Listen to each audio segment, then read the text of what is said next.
ગરમીઓમાં જો આવું ઠંડુ ઠંડુ ટેસ્ટી કચુંબર મળી જાય તો બીજું કંઈ નહીં જોવે.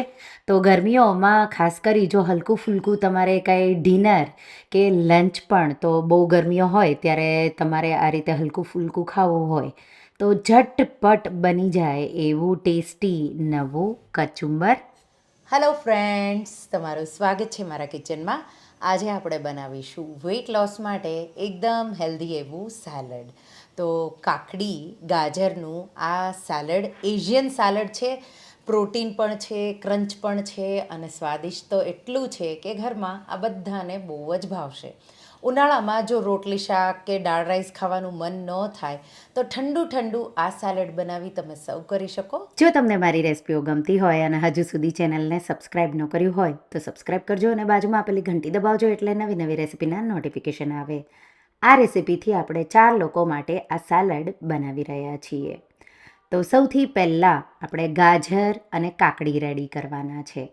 તો 4 લોકો માટે છે તો 4 કાકડી અને 4 ગાજર, દિલ્હી ગાજર અને કાકડી જે આ ડાર્ક અને પાતળી અને સોફ્ટ આવે એ વપરાતી હોય છે. પણ જો એ ન મળે તો તમારા પાસે જે રૂટીનમાં મળે એ પણ લઈ શકો. ગાજરનો ઉપર નીચેનો ભાગ કાઢી અને ગાજરની મેં છાલ ઉતારી લીધી. હવે પિલરના મદદથી જ આપણે ગાજરના આ રીતે ફરતું ફરતું ગાજર તમારે ફેરવતા જવાનું અને એને સ્લાઈસ તો આ રીતે જેમ તમે છાલ ઉતારો એ જ રીતે ગાજરને કટ કરવાનું છે. તો આ એક સ્ટેપથી ગાજર તમને ખાવાની બહુ જ મજા આવશે. જાડા પીસીસ કરો તો ચાવવાનો થોડો કંટાળો આવે, પણ આ રીતે તમે એના સ્લાઈસ કરશો ખાવામાં ગાજર તમને બહુ જ સારા એવા લાગશે. તો 4 ગાજરની પહેલાં મેં છાલ ઉતારી, ઉપર નીચેનો ભાગ કટ કરી આ રીતે એને મેં પીલ કર્યું અને એનો પિત્તનો ભાગ પણ કાઢી લીધો. હવે કાકડીને પણ તો જે છાલ ઉતારવાનું હોય મીન્સ પિલર હોય એનાથી જ તમારે એને પીલ કરવાનું છે. તો એને પણ પીલ કરી આ રીતે પાતળા તમારે એના સ્લાઈસ કરી લેવાના છે. તો 4 કાકડીના આ રીતે પીલ કરી મેં સ્લાઈસ કરી લીધા. તો ગાજર અને કાકડી રેડી થઈ ગયા. હવે બેયને એકદમ ઠંડા કરી લેવાના છે. મેં એને રેફ્રિજરેટરમાં મૂકી દીધા. તમે બરફવાળા પાણીમાં પણ ઉમેરી શકો. 200 ગ્રામ પનીર લેશું તો પ્રોટીનનો ભાગ થોડો આવશે તો પેટ પણ ભરેલું લાંબો ટાઈમ સુધી રહેશે. તો 200 ગ્રામ પનીર લઈ અને પનીરના આ રીતે આપણે પીસીસ કરી લઈશું. તો એકદમ નાના પીસીસ કરવા હોય તો એવા પણ કરી શકો, નહીં તો પછી આ રીતે મીડિયમ એવા મેં પનીરના પીસીસ કરી લીધા. હલકું આપણે પનીરને મીઠું અને મરી છાંટી દઈશું. તો થોડું જ મીઠું અને મરી છાંટી અને આપણે એને કોટ કરી દઈશું. નોનસ્ટિક મેં ગ્રીલ પેન લીધી છે, એમાં આ રીતે થોડું તેલ છાંટી દઈશું અને પનીરના પીસીસ મૂકી અને તમારે એને બે સાઈડથી ગોલ્ડન અને ક્રિસ્પી થાય એ રીતે તમારે એને થવા દેવાનું છે. તો આ રીતે જ ફેરવવાનું છે અને આ રીતે ક્રિસ્પી એવા તો મીડિયમ ફ્લેમ પર મેં એને કરી લીધા છે. તો આ રીતે પનીર આપણું ક્રિસ્પી થઈને રેડી થઈ ગયું.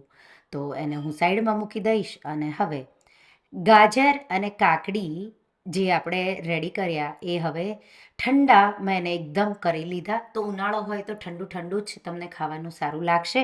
તો આપણે ગાજર અને કાકડીને મિક્સ કરીશું.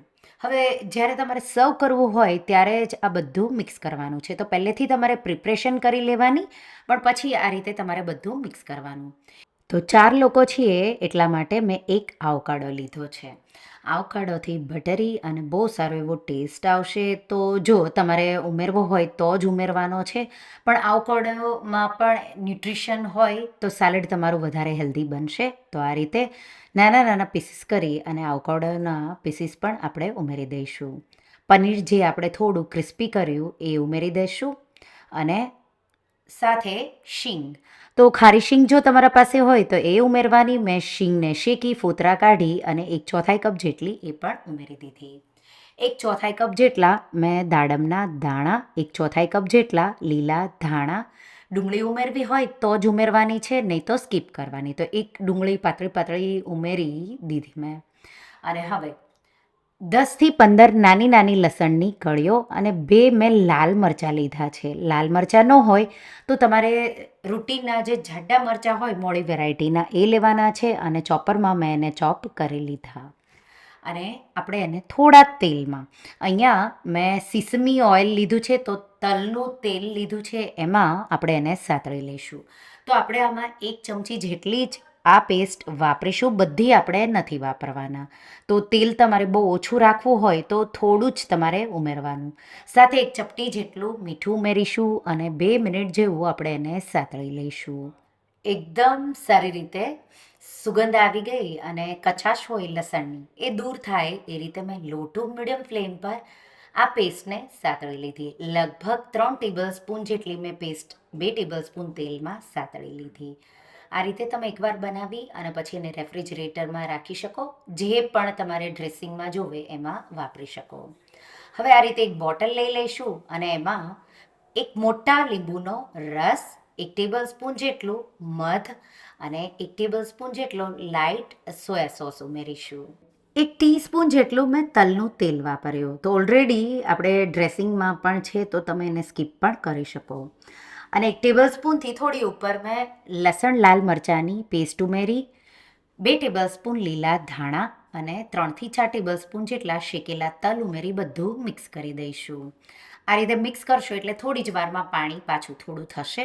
હવે આપણે એમાં મીઠું, તો બધું જ આપણે અહીંયા જ મીઠું એડ કરવાનું છે, ઉપરથી નથી એડ કરવાનું. તો 1 ટીસ્પૂનથી થોડું ઉપર મીઠું ઉમેરી બધું મેં મિક્સ કરી દીધું. આ રીતે મિક્સ થઈ ગયું એટલે આપણું ચટપટું ટેસ્ટી એવું ડ્રેસિંગ રેડી છે. લીંબુનો રસ વધારે રાખવાનો અને તમને જો સ્વીટર સાઈડ જોવે તો મધ તમારે થોડું લેવાનું. આ રીતે બધું જ ડ્રેસિંગ સેલેડમાં ઉમેરી દેશું અને બસ મિક્સ કરવાનું અને ચટપટું ટેસ્ટી એવું સેલેડ રેડી છે. તો જેટલું તમને જોવે એટલું થોડું તમારે ટોપિંગ માટે ઉપર રાખવાનું. બધું એકદમ એકસરખું હળવા હાથે કમ્બાઈન કરી લેવાનું એટલે સેલેડ તમારું રેડી છે. આ રીતે ઠંડુ ઠંડુ સેલેડને તરત જ સર્વ કરો. તો બધું તમે રેડી કરી શકો, માત્ર જ્યારે સર્વ કરવું હોય ત્યારે અસેમ્બલ કરવાનું અને ઠંડુ ઠંડુ તમારે એને સર્વ કરવાનું છે. તો આ રીતે ગરમીઓમાં જો રોટલી શાક ખાવાનું મન ન હોય અને જો આવું સેલેડ તમે ખાઈ લેશો તો રોજ બનાવશો.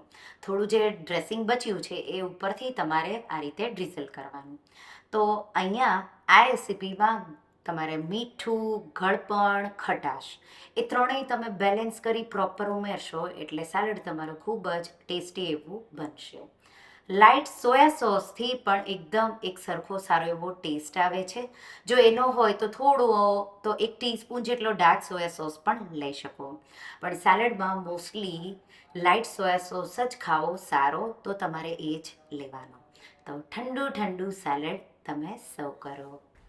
તો તમને આ કાકડી ગાજરના સેલેડની રેસિપી કેવી લાગી મને કમેન્ટમાં જરૂરથી જણાવજો. અને હા, જો રેસિપી ગમી હોય તો વિડીયોને લાઇક કરજો, શેર કરજો અને મારા ચેનલને સબસ્ક્રાઈબ કરજો. અને આવી જ નવી રેસિપીઓ માટે તમે બેલ આઇકોન બટનને પ્રેસ કરજો. Thank you for watching.